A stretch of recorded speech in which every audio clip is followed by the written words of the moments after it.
This platter of fruits isn't exactly cutting edge, but if I move it all the way from there to here at the start of the queue, that may just make all the difference, especially if we're trying to nudge people to eat healthier.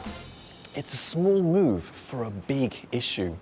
We're losing the war on obesity. Take Singapore, for example. A decade ago, only 8.6% of the people here were obese. By 2020, that figure crept up to 10.5%. And within just 1 year, it jumped up by another percentage point. But what if we can make a difference to those figures, as well as shape our figures, by focusing on not what goes into our mouths, but what happens in our brains? In this episode, I'll be looking at some simple and cheap ways to change our eating habits for the better, relying on the latest clinical studies and discoveries in behavioral science.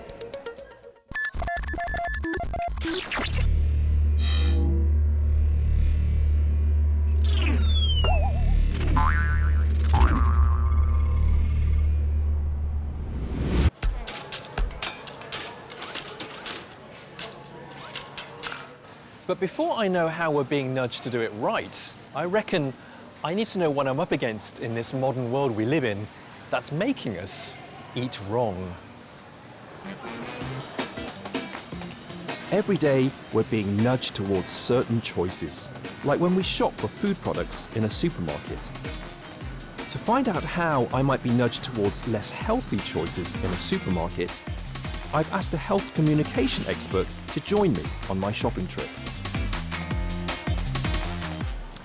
Hey, Prof. May. Hi, I'm Jason. Pleased to meet you. Hi. Pleased to meet you. Supermarket is designed kind of like a complex ecosystem of nudges. Some are more positive and some are potentially negative as well. There is something called System 1 and System 2 thinking. System 1 is kind of a subconscious level, almost automatic type of behaviors that can be driven by certain types of nudges. For instance, when you first come in, typically you see a lot of fruit, mountains of fruits. And on the right side, there's actually the greens, as in the plants. And supermarkets typically don't sell a lot of plants. But the plants and the fresh flowers are all put there to give you the sense that, the supermarket carries very fresh and very green type of produce. It's very important in terms of setting the type of experience that you're expecting when you first come in. These are going to be something that's good for me and my family. It's going to be healthy and so on. But in System 2, the consumer has to rationalize and compare the different labels, which are sometimes at the back of the pack, sometimes even small fonts. And you've really got to try and understand in order to determine what you want to buy. Two systems of thinking that give rise to two types of nudges, both hidden within the maze of options in a supermarket. Front of pack labels like this healthier choice one, and these products placed at eye level, are examples of type 1 nudges. They rely on System 1 thinking to trigger automatic decisions. Meanwhile, nutritional panels like these are type 2 nudges. These depend on our System 2 thinking, needing us to slow down and reflect on our choices. Some studies suggest that type 1 nudges are a lot more effective at influencing our choices because they work faster. But these choices might not be the wisest for our health.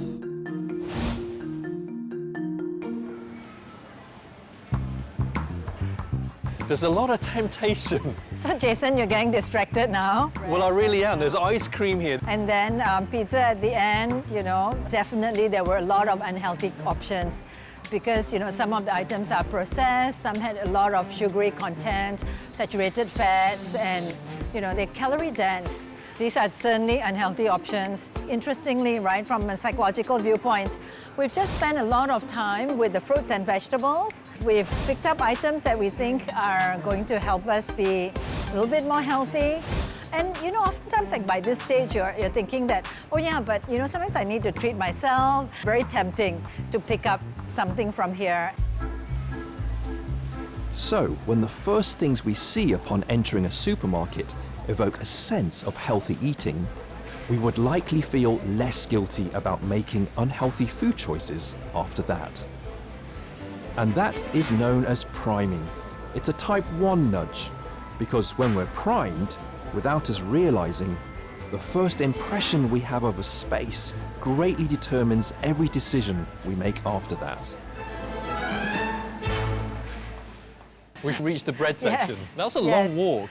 It was. Do you know that breads are typically one of the top items on everybody's shopping list? They're a staple, aren't Yeah, they are. But do you notice that we didn't see any breads right at the beginning of the supermarket, and It's we had to true. come in a Yeah. long way, and it's almost right at the end because the supermarket wants you to take that tour through. They encourage you to just have a little tour around the supermarket because you might pick other things up. That's right.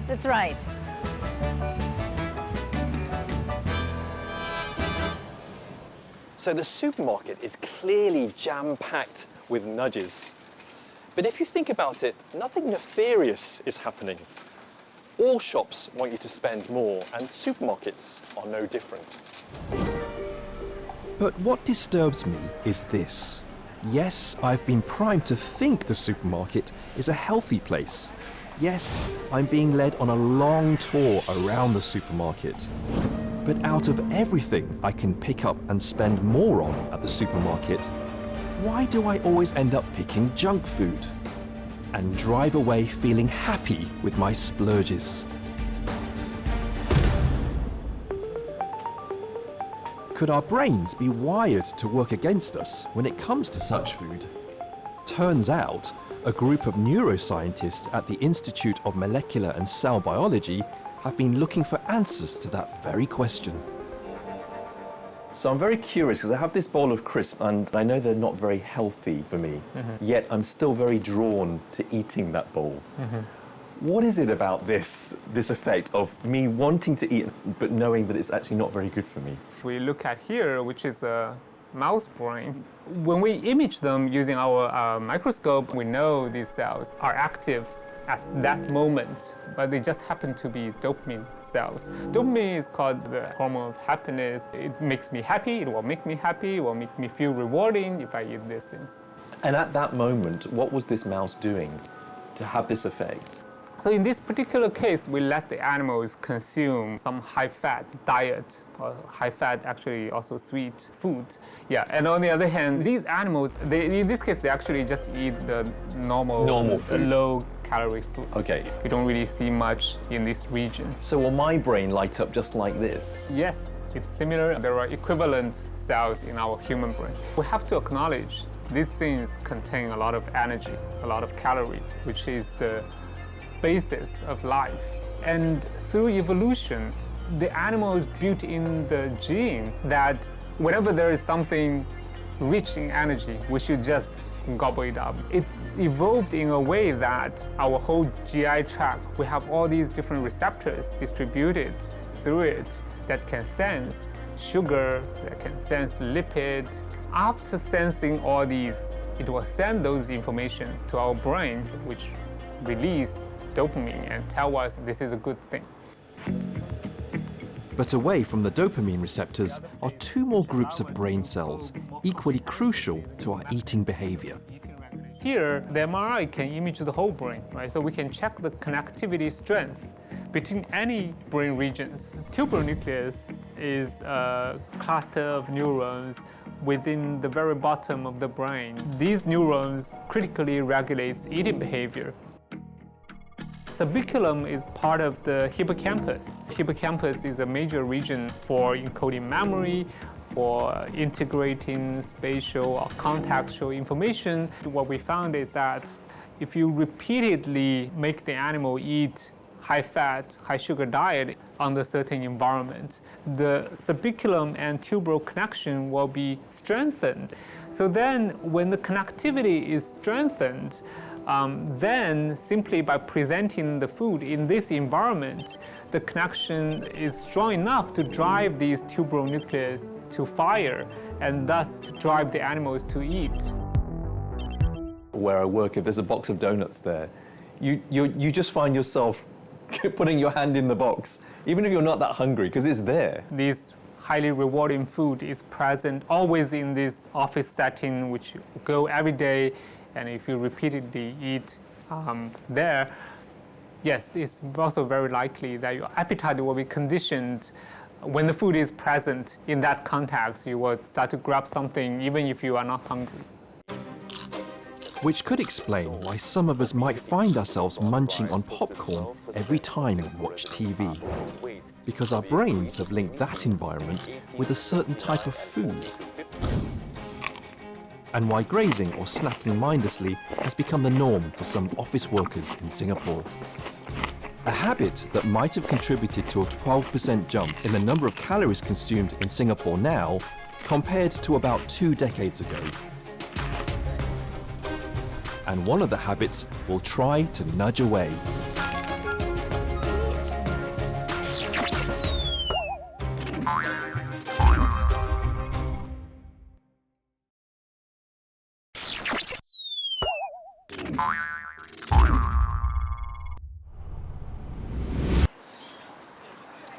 Obesity has become increasingly common amongst Singapore residents this past decade.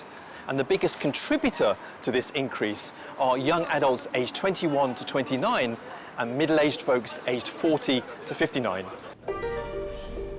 Those in these age groups are mostly working adults. So perhaps one way to solve the obesity problem is to tackle what they eat at work.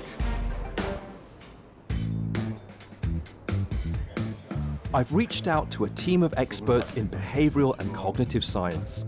They'll be helping me recreate 2 social experiments at an office pantry and a work buffet. These were first cooked up by Google to nudge its employees towards healthier choices, with positive results.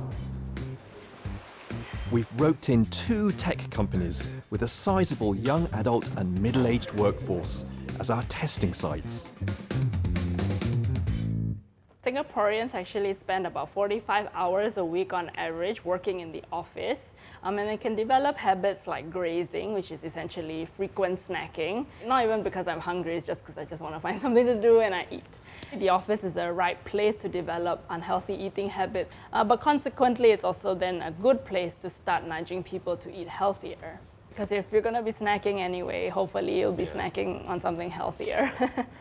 What is the nudge that we're going to be trying here then? So what we're going to do is we're going to introduce something called an obstruction or visibility nudge. We're making the healthier food look more visible by putting them in these transparent boxes. I see, so they can see straight into this. Exactly, yeah. And then we're going to put the less healthier food in the opaque boxes so they can't see it. Yeah. So how is that hidden? It's just easy for me to do this, right? Right, so actually the opaque box, it needs a lid. So we are going to be covering it. Okay, now I can't see it. Yeah, now you can't see anything at all, right? You don't know what's in here. Okay. What do you think is going to happen? So most of the time, people actually make decisions based on heuristics. So heuristic is a mental shortcut. Essentially, this is a system 1 kind of thinking situation. Everybody here in this office, I'm sure, is really busy. I mean, you don't have the time or the mental capacity to sit down and weigh the pros and cons of every single thing, right? Especially for a snack. By making the healthier food more visible, we're actually going to be tapping on one of these heuristics, which is convenience, or what we call the default option. Because the healthier food is in the transparent box, it's more visible to them. And so to them, it's like, oh, this is the first snack I see, I'll just take this snack then. Yeah, and another reason why this obstruction nudge works is because if we block or obstruct the view of the unhealthy snacks, then when they're hungry later, the thought of unhealthy food won't even occur to them. There's no image there to see, just the box, right? You can't even visualize it, so then you don't crave it in a sense. In the original social experiment conducted by Google, candy options in their pantries were moved from transparent containers into opaque jars. During the experiment, which ran for 7 weeks, the proportion of total calories consumed through candy by employees dropped from 29 to 20%, a 9 percentage point drop. I noticed that there's sweet and there's savory. Yes. So we have these two options. One is to kind of account for individual preferences in our experiment. So basically how the experiment works is that it's going to take place over 4 days. On day 1, maybe we would have both the savory, healthy and unhealthy food in transparent containers.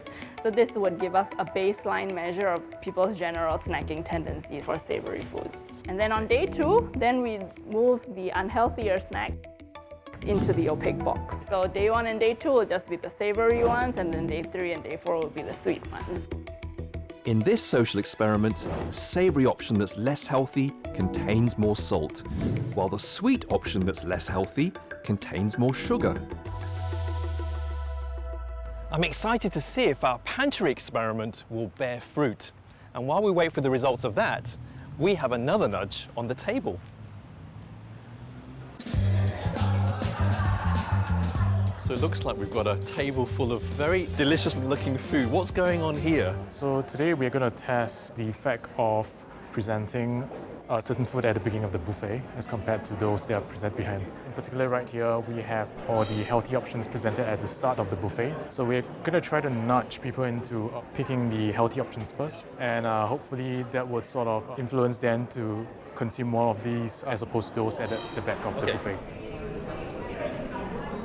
So how does this act as a nudge, simply by putting this food here? In the concept of anchoring, we are usually anchored towards the initial value that's been placed on the table. So this is actually done in negotiations, right? So when we negotiate our salary, we often state a value at the beginning. Usually the final amount that people agree on is not far off from the initial anchor. So in the context of this buffet out here, we want to anchor them towards the first option first. Wow, so simply by putting this stuff at the beginning, you hope them to ground their choices so they probably eat less of that. Yeah, our brain process in such a way that we don't like complexity. If the buffet spread has got many other options, Yes. what you want is to show them what you want them to consume at the beginning. They're going to come in this way, are they, rather than that way? Yes. So how will they know that they're going to come in this way? The utensils and the plates are placed at the beginning, so this in itself is a form of nudge as well. This is beside an anchor point. Yes, correct. Consumers have to pick up the utensils before they actually go on to select the food options. Will we be able to watch what's going on? Yeah, we can watch from the sidelines. Let's do that.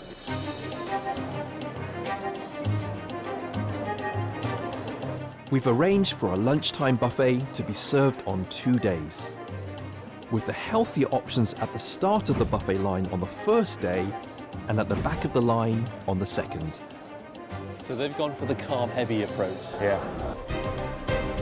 So I really don't see the salad being touched very much.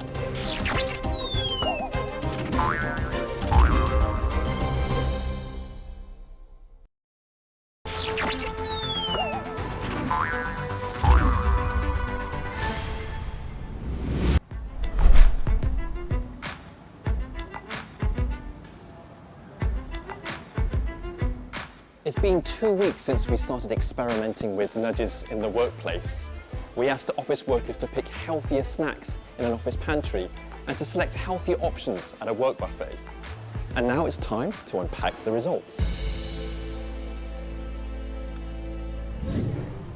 In our office pantry experiment, we tried to nudge office workers towards healthier snacks by using an obstruction nudge. We put out a selection of sweet snacks and savory ones over 4 days and obstructed the view of the less healthy options on every alternate day. Meanwhile, at the work buffet, we tried to nudge office workers to pick the healthier options first by placing those at the front of the buffet line on day 1, and then placing it at the back of the line on day 2 to see if the nudge had an effect. What happened in the buffet? We actually see a nudging effect.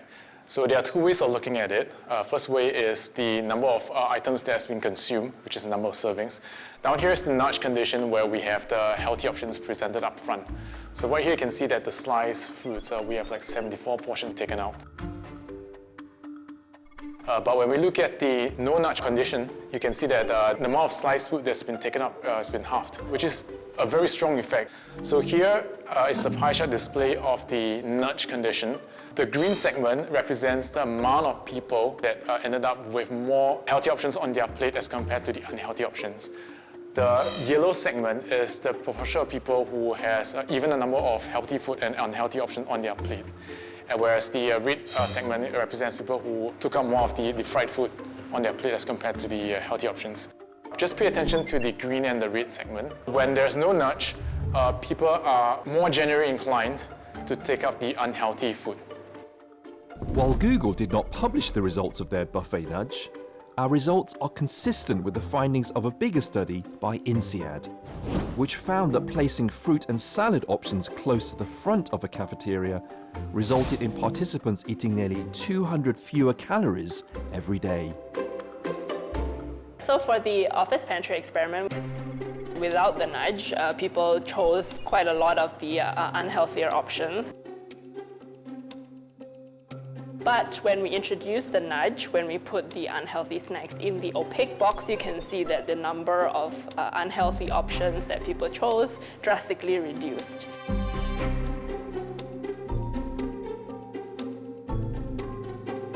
So what can we deduce from these results? I think one thing that at least we can deduce from the obstruction nudge is that keeping unhealthy food out of sight might actually be effective in discouraging you to eat unhealthy food.